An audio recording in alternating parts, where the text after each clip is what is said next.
एक औरत जो दिखने में बहुत खूबसूरत थी, लेकिन उसकी हवस उससे एक ऐसा काम करवाती है जिसके बारे में हम सोच भी नहीं सकते। लेकिन वो औरत ने ऐसा क्या किया? उससे पहले हमें आपके सपोर्ट की बहुत जरूरत है, तो प्लीज चैनल को सब्सक्राइब कर दीजिए। महाराष्ट्र जलगांव डिस्ट्रिक्ट, जहाँ के एक गाँव में जगदीश सालुके रहता था। उसके पिताजी का गाँव में ही एक छोटा सा सैलून था। उसका एक बड़ा भाई भी था जिसकी शादी हो चुकी थी, लेकिन वो गाँव में नहीं बल्कि मुंबई थाने यशवंत कॉलोनी में रहता था।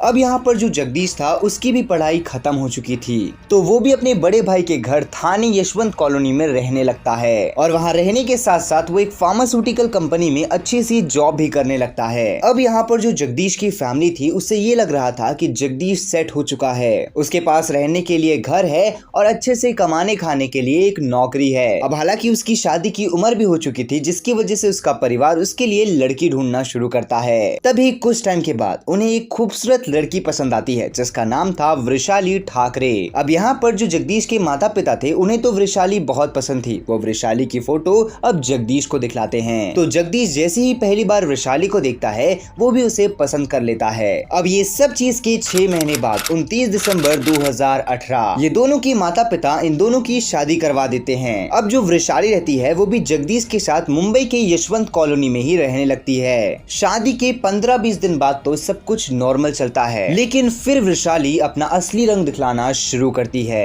वो घर में शुरुआत में छोटे मोटे झगड़े करा करती थी, जिसके बाद ना ही वो जगदीश से बात करना पसंद करती थी और ना ही उसके घर वालों से। अब ये सब चीजों से जो जगदीश था वो काफी ज्यादा परेशान था, तो वो ये सोचता है कि अगर अब मैं वृषाली को अलग लेकर के रहने लगूंगा तो शायद सब चीजें नॉर्मल हो जाएगी। तो यहाँ पर जो जगदीश रहता है वो वृषाली को लेकर के एक अलग फ्लैट में रहने लगता है। अब लगभग 2 महीने बीत जाते हैं, लेकिन 6 मार्च 2019 को वृषाली लगभग रात के 11 बजे जगदीश के मामा को कॉल करती है। हालांकि उसने आज से पहले कभी भी जगदीश के मामा को कॉल नहीं लगाया था। वो काफी ज्यादा घबराई हुई थी और ये कह रही थी कि जल्दी से हमारे फ्लैट में आ जाओ, यहाँ पर कुछ बहुत ही ज्यादा बुरा हो गया है। और ये सब चीज कहने के बाद वो फोन कट कर देती है। अब जो जगदीश का मामा रहता है वो जगदीश के घर में बताता है और सब लोग मिलके सीधा जगदीश के फ्लैट में आते हैं। जैसे ही वो फ्लैट के अंदर आते हैं तो वो ये चीज देखते हैं कि जगदीश जमीन में गिरा हुआ है। पूरे फ्लैट का हर एक सामान बिखरा हुआ है और साथ ही में जो वृषाली है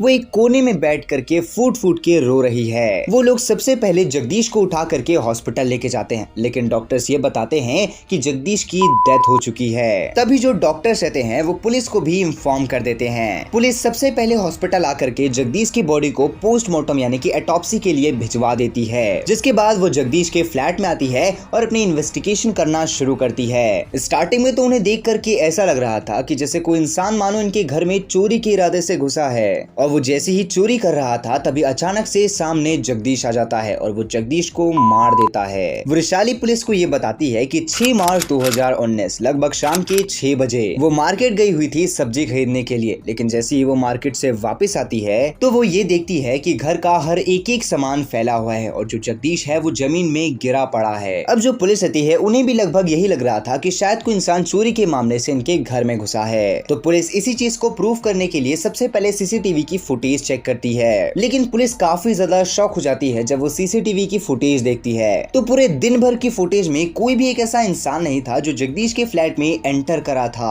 अब इंटरेस्टिंगली जब किसी इंसान ने जगदीश के फ्लैट में एंट्री ही नहीं ली तो वो ये सारी चीजें कैसे कर लेगा, जिससे पुलिस को ऐसा लग रहा था कि शायद वृषाली झूठ कह रही है। तभी यहाँ पर जो जगदीश की पोस्टमार्टम की रिपोर्ट रहती है वो भी सामने आ जाती है, जिसमें साफ साफ ये लिखा हुआ था कि जगदीश को पहले जहर दिया गया, जिसके बाद गला घोट करके उसे मार दिया गया। ना अब जो पुलिस रहती है उनका सीधा शक वृषाली के ऊपर जाता है। वो वृषाली को अरेस्ट करती है और उससे इंटरोगेशन करती है, जिसके बाद वृषाली पूरी इंटरोगेशन भर यही कहती है कि उसने कुछ भी नहीं किया। लेकिन जैसे ही पूछताछ का लेवल बढ़ाया जाता है तो वो अपने आप सारा सच उगल देती है। तो वो ये कहती है कि हाँ उसने ही सबसे पहले खाने में जगदीश को जहर दिया था और जब वो नहीं मरा तो उसने उसका गला घोट के उसे मार दिया। लेकिन पुलिस के दिमाग में सबसे बड़ा क्वेश्चन ये था कि शादी के 3 महीने के बाद ही कोई पत्नी अपने पति को जान से कैसे मार सकती है, जिसके बाद वृषाली ये बताती है कि वो कभी भी जगदीश से शादी ही नहीं करना चाहती थी, बल्कि वो तो ऐसे लड़के से शादी करना चाहती थी जो शहर में रहता था और उसे खुश रख सके।